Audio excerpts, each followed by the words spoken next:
আমাকে যদি আজকে জিজ্ঞেস করা হয় তোমার জীবনের সবচেয়ে বড় শক্তি কি ছিল, আমি জানি না অন্য কে কি বলবে। আমি নিশ্চিত করে তোমাদের বলতে পারি, আমি যে কোনো জায়গায় বলবো, যে কোনো পরিস্থিতিতে বলবো, আমার জীবনের সবচেয়ে বড় শক্তি ছিল আমার মায়ের দোয়া। তোমাদের কাছে আজকে এটা ইমোশনাল কথা মনে হতে পারে, কিন্তু জীবনে যখন আমার জায়গায় আসবে অথবা আমাদের জায়গায় আসবে, তখন দেখবে ওটা কি শক্তি। আমি দুটো গল্প বলবো আজকে এখানে, একটি আমার মায়ের গল্প আর একটি অন্য একটি মায়ের গল্প। আমার মার কোনো কিছু হলে আমি বলতাম, পায়ের নিচে শুয়ে বলতাম আমার গায়ের উপর একটা পা রাখো তো, আর আমাকে একটা ফু দাও। তো আমার জীবন এখনো ফুয়ের মধ্যেই চলছে। আমি যখন ম্যাট্রিক পরীক্ষা দেই আগের রাতে, আমার অনেক জ্বর, অনেক অনেক জ্বর, 104 ডিগ্রি হবে। আমি সকালবেলা উঠে বললাম, মা আমি তো আর পরীক্ষা দিতে পারবো না। আমার মা আর 10টা মায়ের মতো খুব শিক্ষিত নন।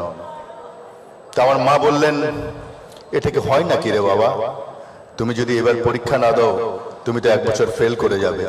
আমি বললাম, আমার তো কোনো উপায় নেই, আমি তো চোখে কিছু দেখছি না। উনি অনেক দোয়া টোয়া করে আমার একটা ফু দিলেন, দিয়ে হাত ধরে বললেন চলো যাই। পরীক্ষা 3 ঘন্টার জায়গায় প্রায় 2 ঘন্টা পরীক্ষা দিয়ে বেরিয়ে গেলাম। বাইরে মানে বিপর্যস্ত মা বসে আছেন, আমার ছেলে কি করছে ভেতরে। বাইরে বেরোলাম, বললো কি পরীক্ষা শেষ হয়েছে, সব প্রশ্নের উত্তর দিয়েছো? আমি বললাম না, মাত্র 34 প্রশ্নের উত্তর দিয়েছি, 34 নাম্বার। তো বলে পাস কততে? আমি বললাম পাস তো 33-এ। আমি বললাম, মা তোমার ফুয়ে আর কোনো কাজ হবে না। বলে আচ্ছা কাজ না হোক, আসলে একটা ফু দেই। এবার ফুটে একটা নামাজ পড়ে দেই। ওখানে 2 রাকাত নামাজ পড়লেন, একটা ফু দিলেন সারা গায়ে।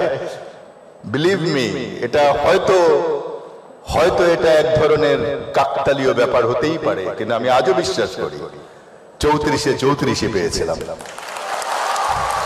সো আনিসুল হকের জীবনে ওই মার দোয়া দিয়ে আমার সারা জীবন, এখনো কোনো কিছু হলে মায়ের কবরের কাছে যাই, যে দাঁড়াই।